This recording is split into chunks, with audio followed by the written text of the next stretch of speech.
I've been driving trucks for 19 years. I've seen deer standing in the middle of nowhere at 3 a.m.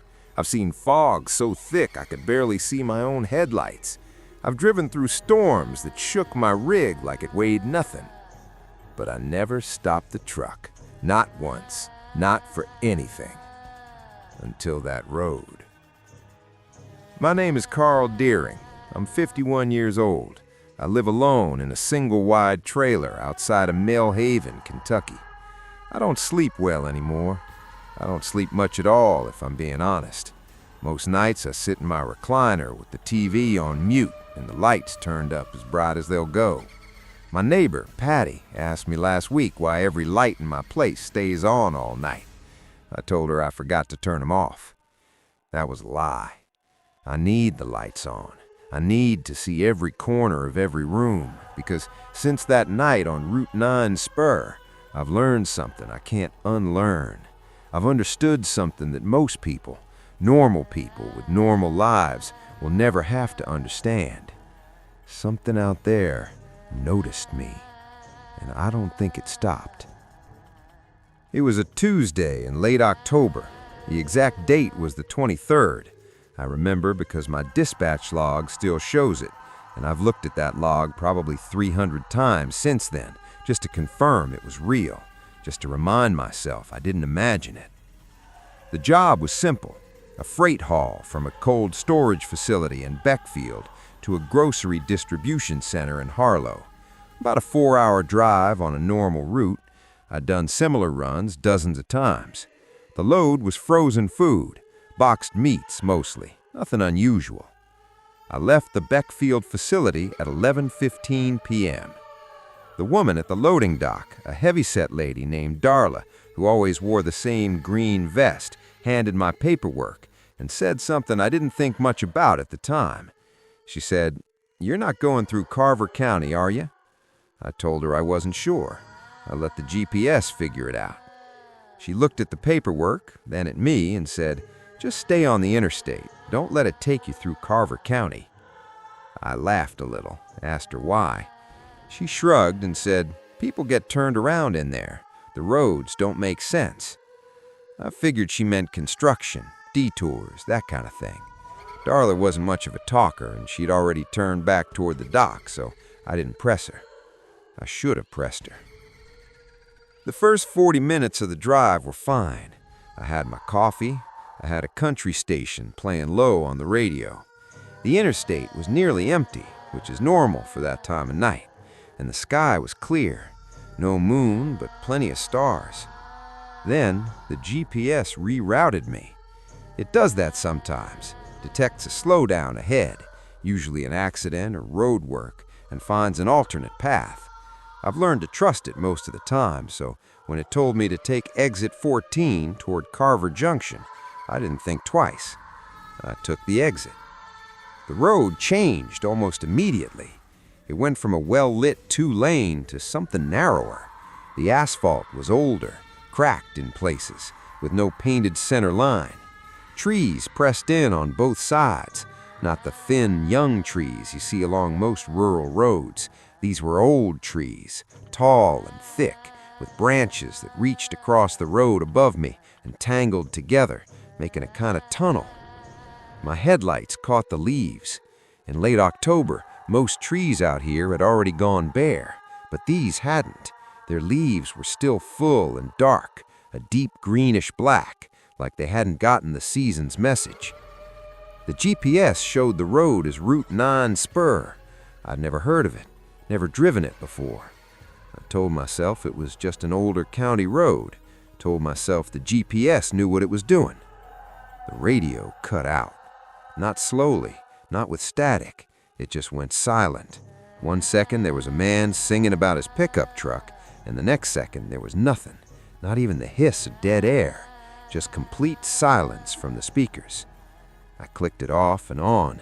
Nothing. I told myself it was the trees blocking the signal. That happens sometimes in heavy forest. I kept driving. About 6 miles down Route 9 Spur, I noticed I hadn't passed a single other vehicle. No headlights coming toward me, no taillights ahead, No driveways, no mailboxes, no signs of any kind. No speed limit markers, no county road signs, nothing. Just that narrow road cutting through the dark trees. My coffee had gone cold. I set the cup down and gripped the wheel with both hands without really thinking about it. Then I passed the first marker. It was a wooden post on the right side of the road, old wood, gray and weathered, about 4 feet tall. There was nothing on it, no sign, no number, no reflector, just a bare post standing at the edge of the trees like someone had put it there years ago and then forgotten about it.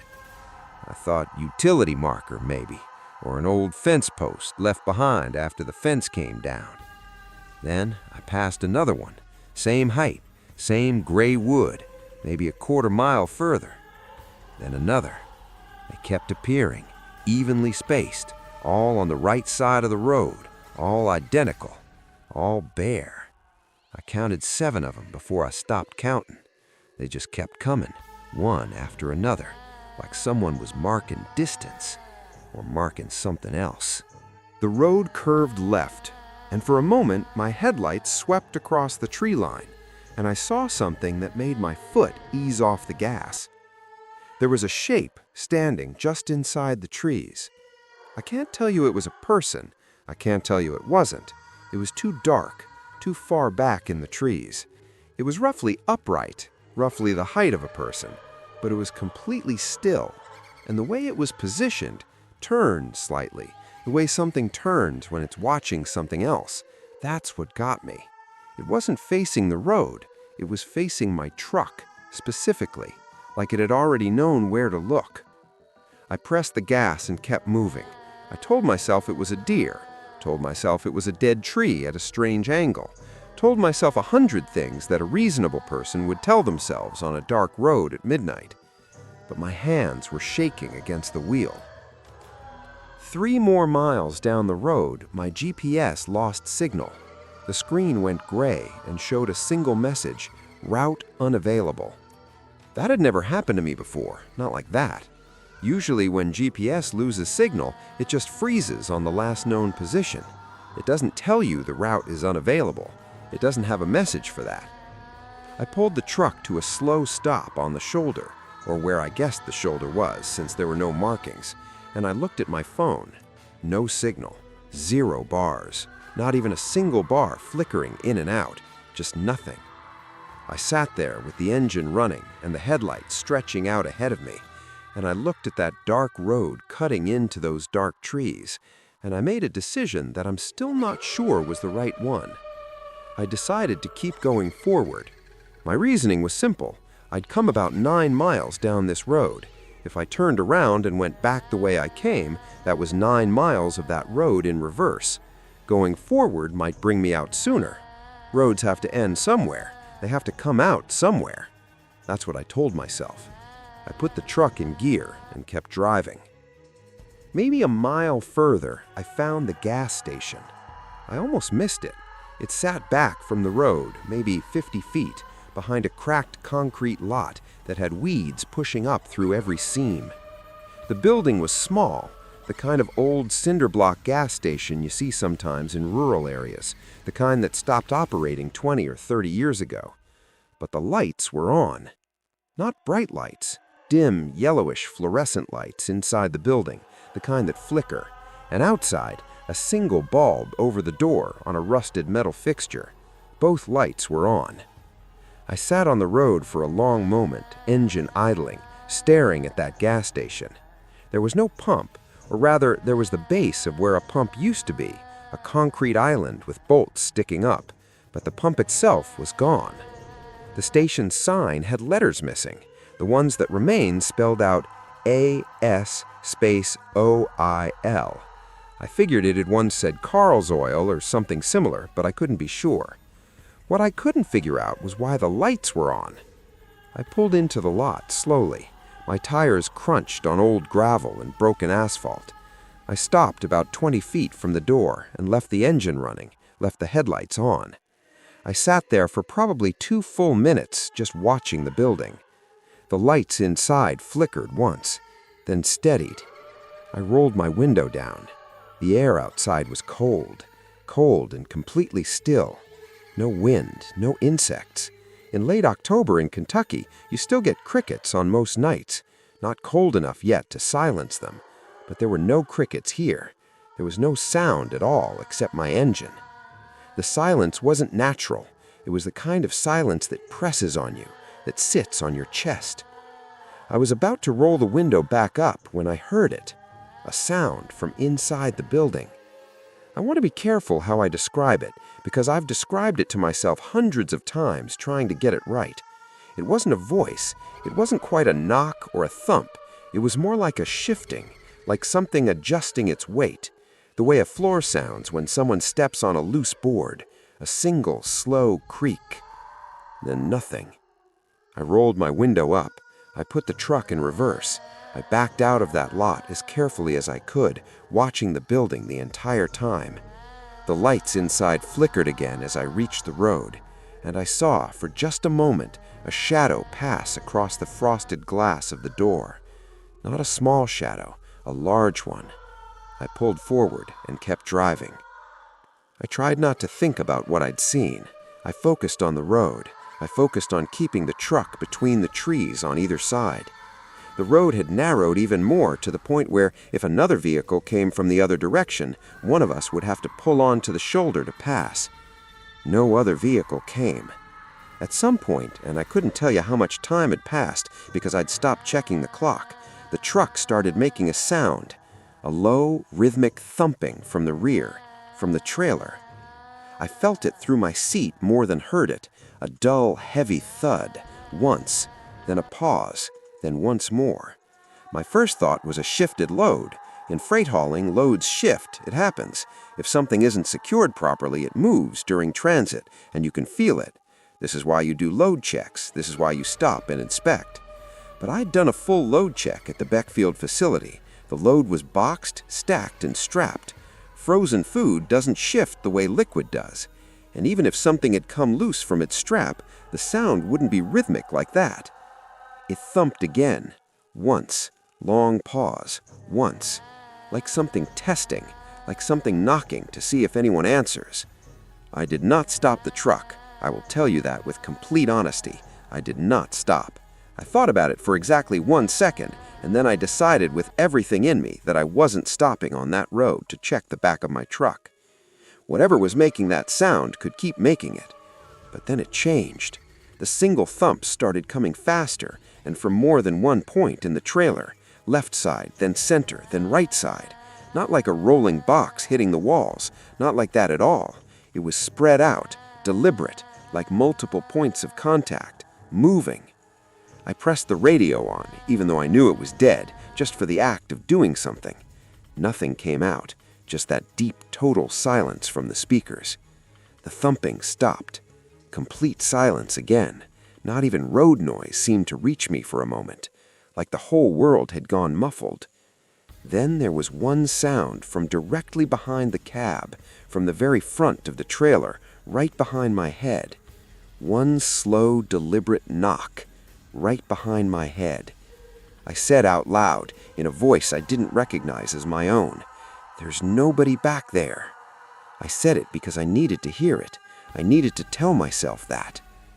The road curved right, and in the sweep of my headlights, I saw something ahead, something I hadn't seen in over 20 miles of that road. A light. It was a house set back from the road with a dirt track leading to it. 1 story, small, with a covered porch. A single light burned in a front window. Not a flickering light, a warm, steady yellow light, the kind that comes from a lamp inside a room where someone is awake. I sat in the truck, engine on, lights on, and stared at that light for a long moment, trying to decide what to do.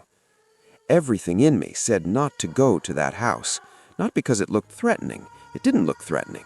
It looked like an old farmhouse on a back road, totally ordinary, the kind that dots rural Kentucky in the hundreds. It looked like a house where someone's grandmother lives. But so much of that night felt wrong in ways I couldn't name, and some deep wordless instinct, told me that the light in that window was not a good thing, that the light being on at this hour on this road meant something that I wouldn't want to understand.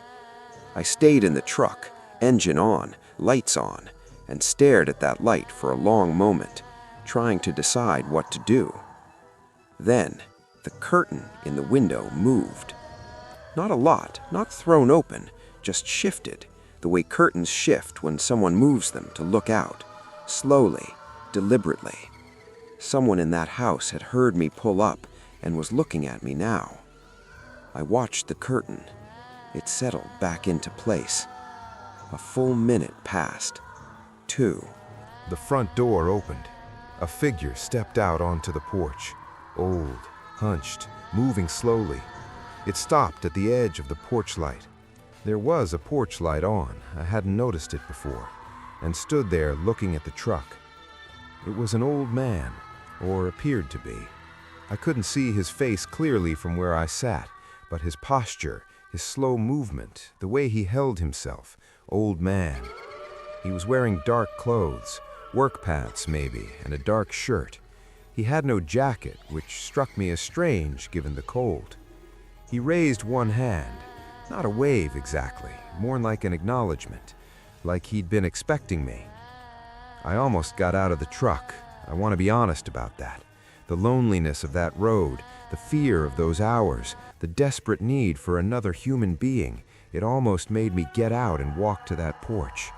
Instead, I rolled my window down a few inches. "I'm lost," I called out. "I need to get to Harlow. Am I anywhere near the county route?" The old man didn't answer right away.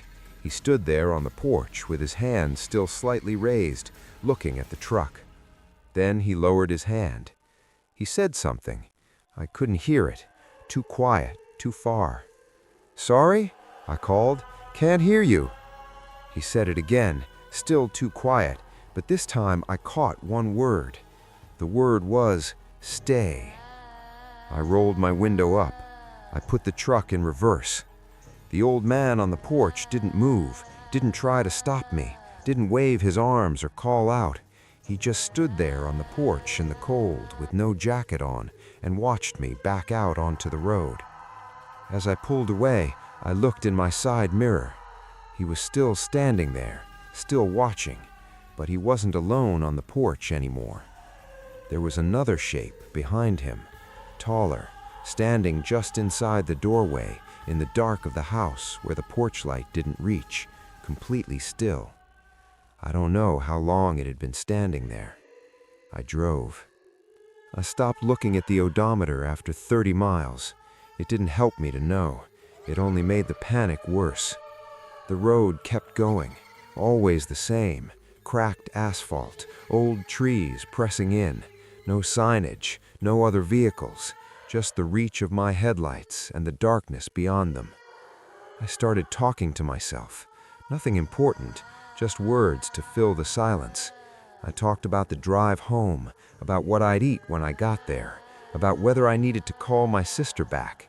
Mundane things, real things, things that existed outside of Route 9 spur. Then I noticed the fog. It had come in low and fast, the way ground fog does in low areas. It covered the road from edge to edge, maybe 2 feet deep, so that my headlights caught only the top of it, and I could barely see the asphalt beneath it. The trees disappeared into it on either side. I slowed to about 20 miles an hour, and that's when I saw the figure in the road. Not to the side, not in the trees, in the road, standing directly in the center of my lane, maybe 60 feet ahead. I braked hard. The truck shuddered but stopped well short of it. I sat there with the engine running and the headlights on, and I stared at this figure standing in the fog in the middle of the road. It was tall, taller than that shape in the cemetery, taller than a normal person, and it was thin, too thin, the way a shadow is thin when it's stretched out at a wrong angle. It stood with its arms slightly out from its sides. It was facing me. It had been a long night, a terrible night, and I had held myself together through most of it. But sitting there with 60 feet of lit asphalt between me and that thing in the fog, I felt something crack open in my chest, A pure, absolute fear. The kind that doesn't make you freeze or run. The kind that makes you very, very still. The kind that makes every part of your body say, this is real, and this is wrong, and this is something you are not equipped for. I do not know how long I sat there. The figure didn't move.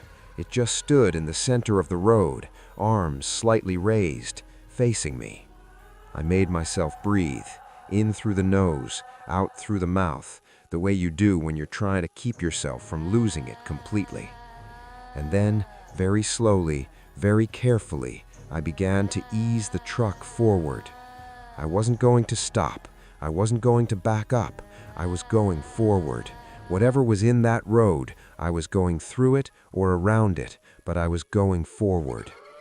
I got to 40 feet, 30. The figure didn't move. At 20 feet, I could see it more clearly in the headlights. I'm not going to describe it in detail. I made a choice somewhere in the years since that night not to describe it in detail. Some things, once put into words, take on a weight that's hard to carry. What I will say is this: it was not a person.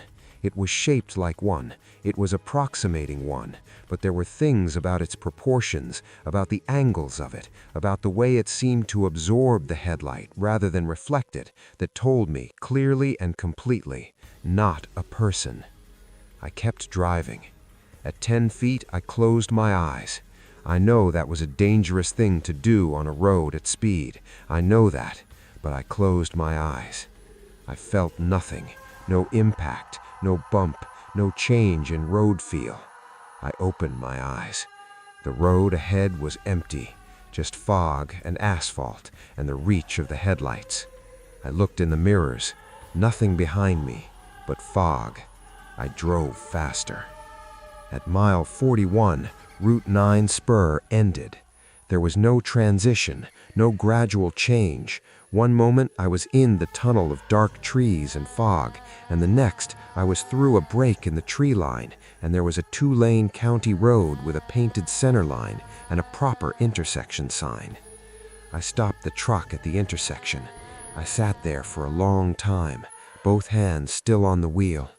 The county road was empty in both directions, but it was a real road, a maintained road, a road that existed in the world the way roads are supposed to exist. I looked at the sign, County Route 7, north to Millhaven, south to Harlow. Harlow, where I was supposed to be.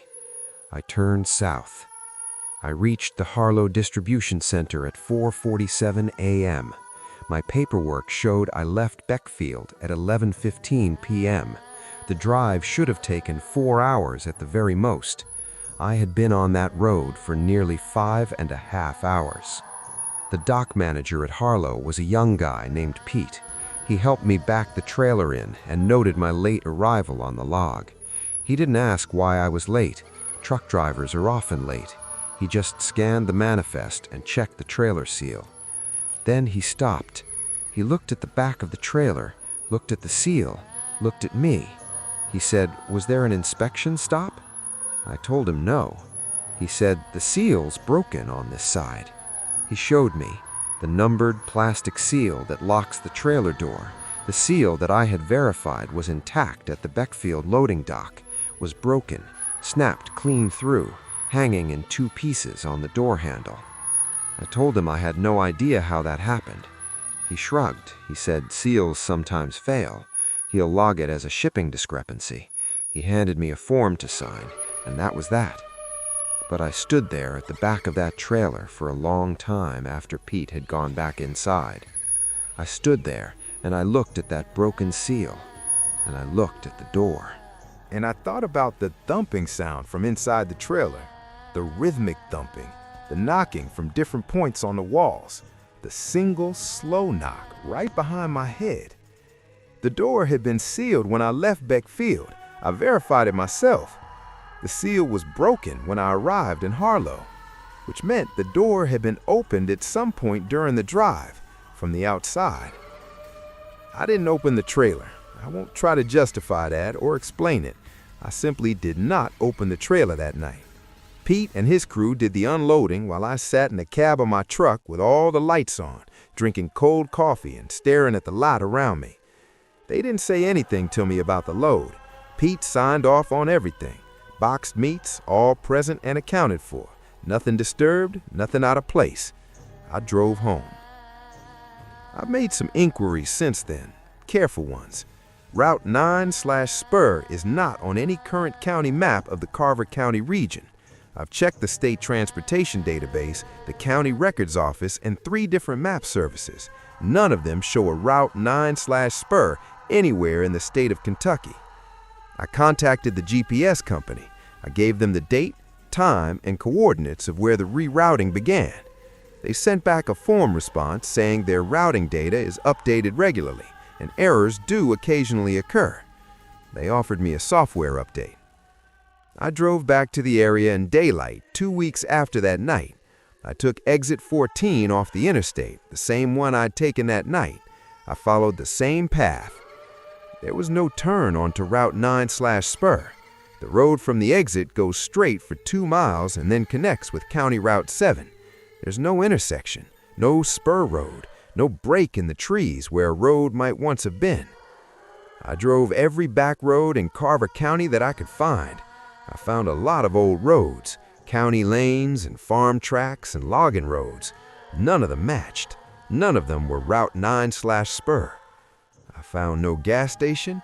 I found no cemetery.